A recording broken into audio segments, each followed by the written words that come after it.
Hello, this is Alex Tomaszewska. Good evening. Well, depending on where you're watching. Let me know where you're watching from and what time it is for you. Right now for me in Poland, it is 7 p.m. on a Monday afternoon, and I want to welcome you to my weekly show called Way to Grow, a show that'll let you become focused and free, which coincidentally is also the name of my Facebook group. Focused and free. Now, if you think you don't want to be focused and free, you're wrong because you always need to focus on the things that you want to achieve and get in life. For example, your desired lifestyle. And you always want to be free. But freedom has different meanings for many of us, right? So you need to define your freedom. Hey, Marty, always here. Great to see you. So whatever your freedom is, that's a good question actually. What does freedom mean to you? You really want to get it, okay? If you want to join my Facebook group, just let me know in the comments and I'll let you in. It's a free group. And right now we're going to be starting. So as you know, I am a confidence and courage trainer. And so my favorite topics, coincidentally, are confidence and courage. Yes. And today I am going to be talking about what decreases our confidence greatly, and that is the habit of overthinking things. Now, in the comments, I would like you to put in information on what you overthink on. Many of us, especially the female part of my audience, of any audience really, has the problem of overthinking. So, for example, what we do is when we're thinking about a meeting at work, oh, I shouldn't have said that in the meeting, or maybe I should have been bolder in the meeting, or I should have said something about that someone, or I should have told something about my idea that I have, etc. Then you keep thinking about it, you keep thinking about the thing that you could have said, should have said, or shouldn't have said, etc. You can't influence the past, but you keep dwelling on it and thinking about the problem, not the solution, the problem, right? Keep thinking about it over and over again. Let me know if you've ever had that, just thinking about something that happened in the past. And then, of course, the conclusions that come out of that overthinking go as far as, not getting a promotion, getting fired, etc. I mean, so the repercussions of you not speaking about something in a meeting can become really huge in your head. So when it comes to dating, for example, another example, you may want to start overthinking how your date with a new guy or girl went. Thinking, oh, I shouldn't have said it. I shouldn't have been so open. I shouldn't have been myself. I shouldn't have said that. And maybe I should have worn a different dress, altogether. So it's like you keep analyzing the details of a situation. And again, it's in the past.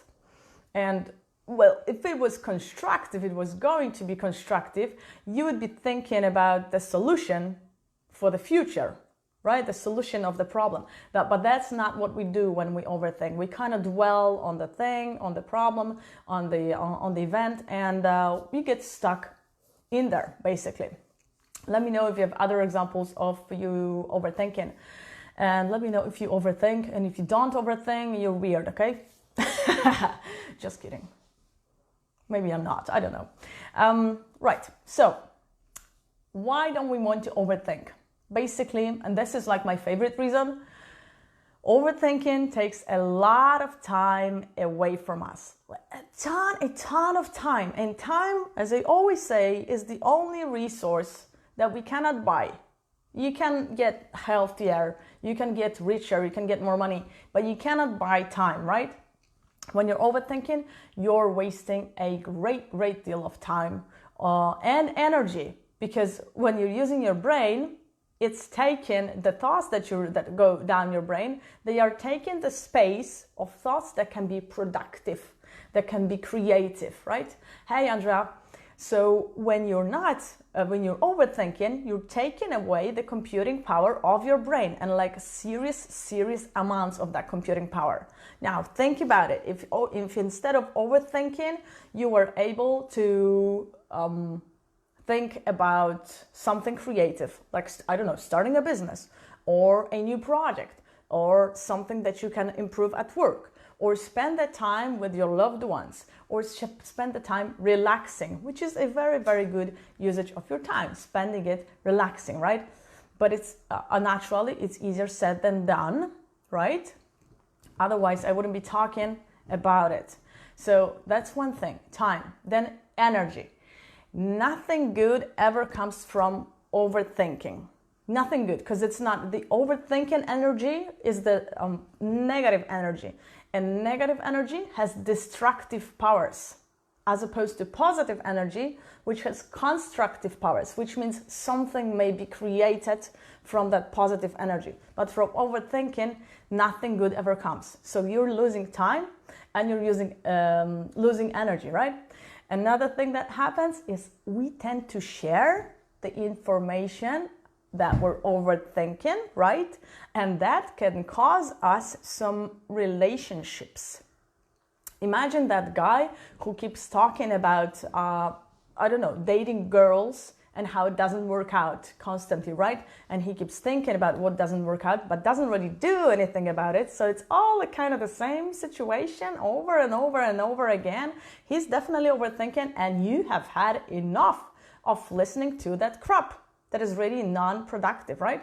So you can really influence a relationship when you're overthinking. That is a very, very big loss.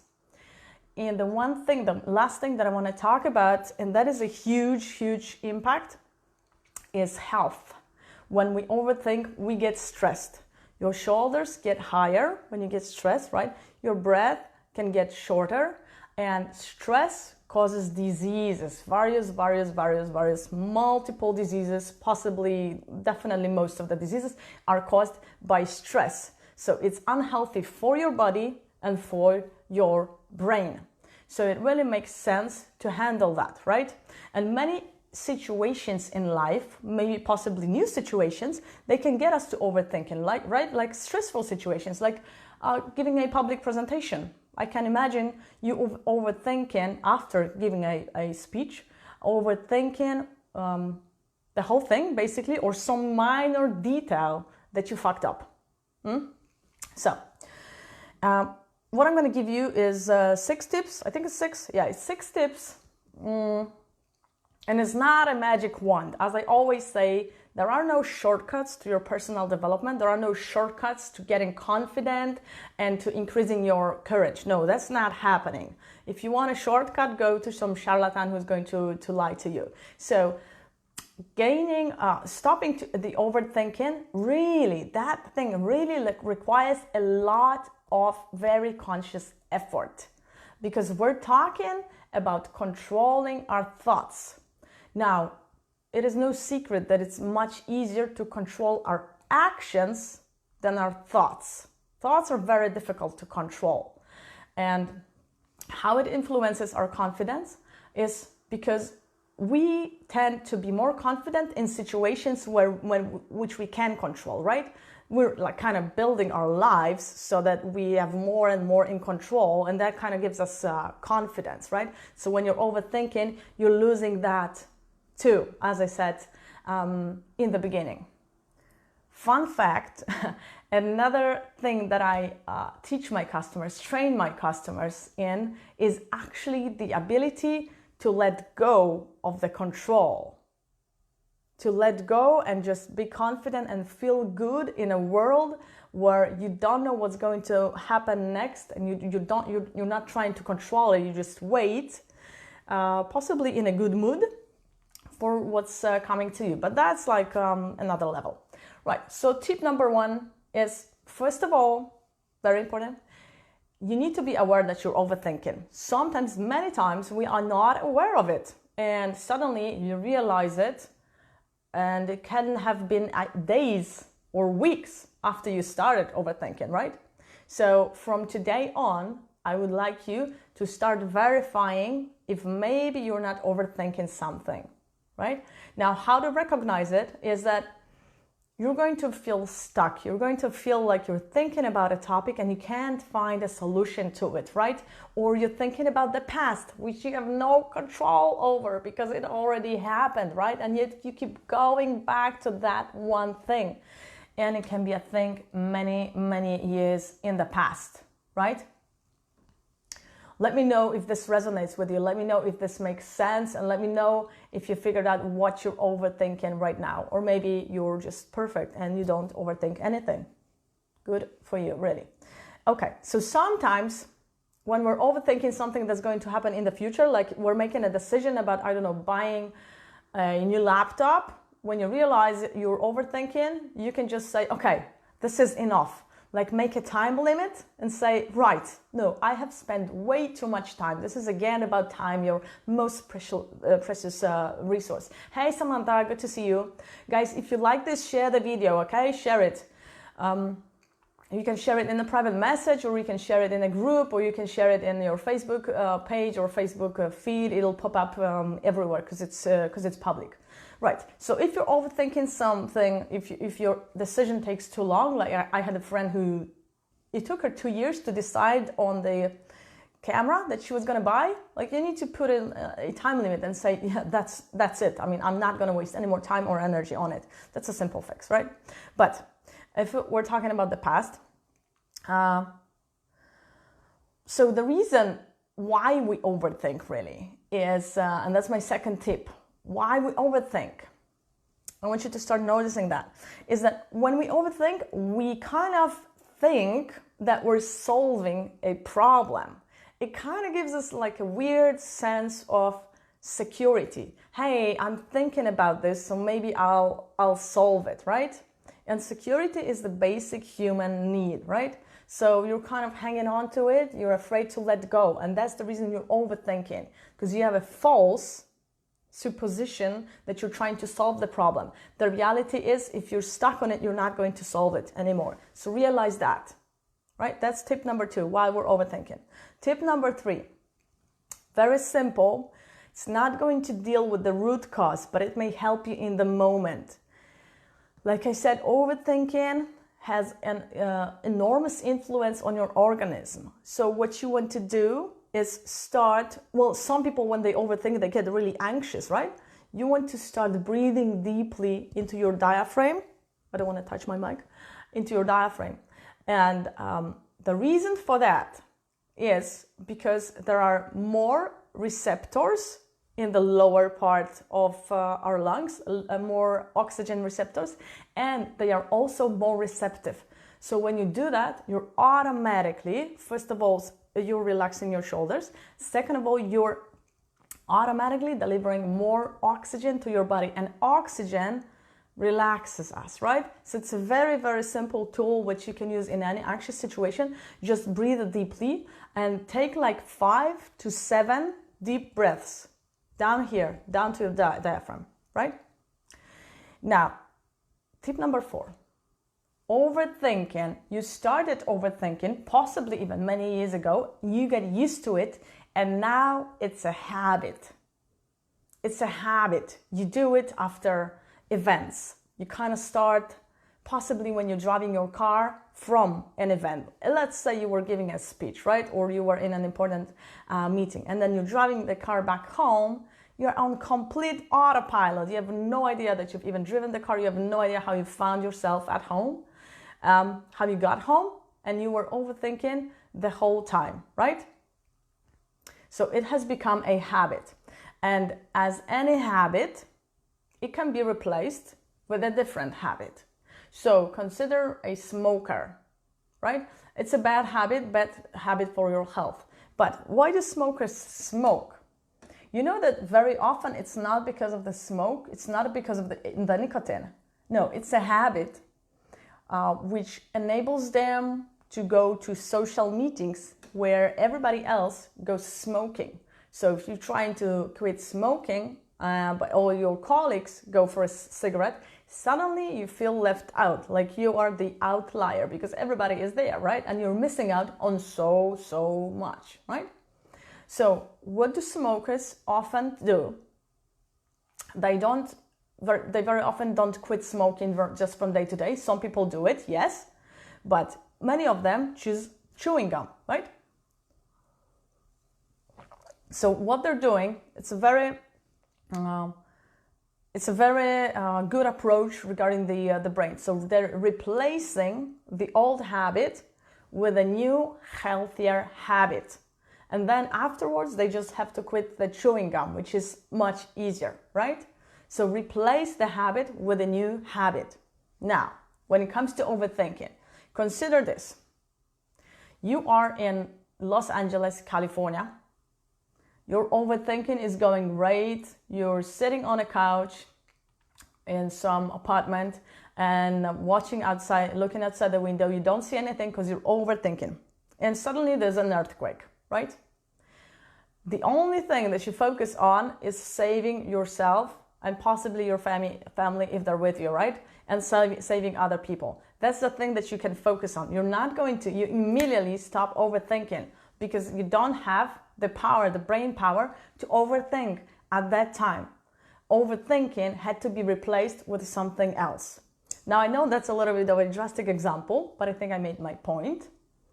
So what you want to do is you want to feed your brain with something else. Otherwise, if you don't feed it, if you just say to yourself, stop overthinking, it's probably not going to work, right?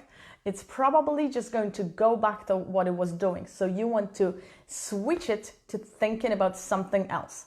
And I would like you, if you know already what you're overthinking, to make a plan already for how you're going to be dealing with your overthinking. Where are you going to take your mind and possibly your body as well with your mind when you're overthinking, right? So maybe you can call a friend, not to talk about the thing that you're overthinking. Maybe you want to go out with friends. Maybe you want to go do some sports that like really take a lot of your attention. Maybe you want to do crosswords. Maybe you want to do reading, etc. Right? Something that will get your mind off of overthinking. Or maybe you want to create a new project or learn playing a new instrument.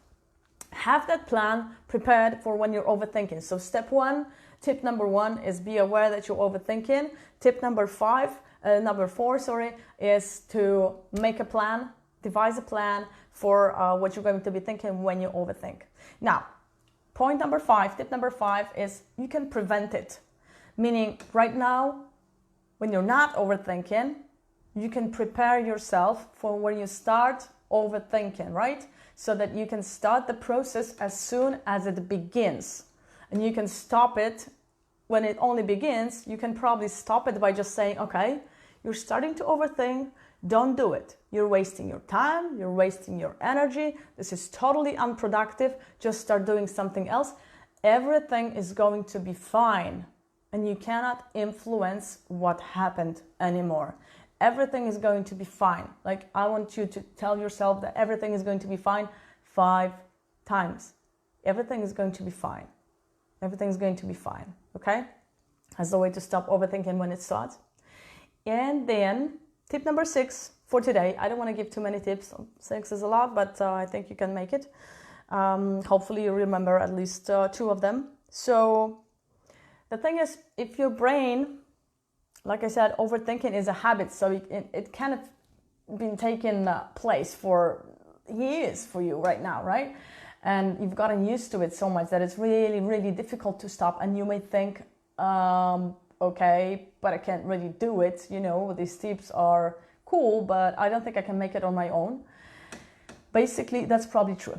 Yeah, that's probably true because your brain is using the same neurons to think about the problem, and you're not focusing on the solution. You're focusing on the problem more on the solution, and you're using the same neurons. There's no new data over there. There's no new information over there to collect, to use, right? So you need to get help from outside. You need to get external help from somebody who will give you a new perspective, will show you new angles on how to look at this thing, and will get your brain to start using new neurons, new data, and switch to another, switch out of the vicious circle of thoughts. So for that, you need possibly somebody like me, like your confidence trainer or a coach, who will be able to get you out of there. Now, your friends most of the time will not be able to help you out because you've probably already introduced them to your vicious circle of thoughts and they are infected, basically. They are infected, or you won't listen to them. You've probably had this conversation with them, etc. So you definitely need consider it a breath of fresh air, but also somebody who will find your triggers, like a coach, the triggers that start your overthinking, let you know, hey, you're overthinking, devise a plan with you, a good plan that you can stick to, and also hold you accountable when you're overthinking, right? So it's a whole process over there. And in many cases, you will need a coach.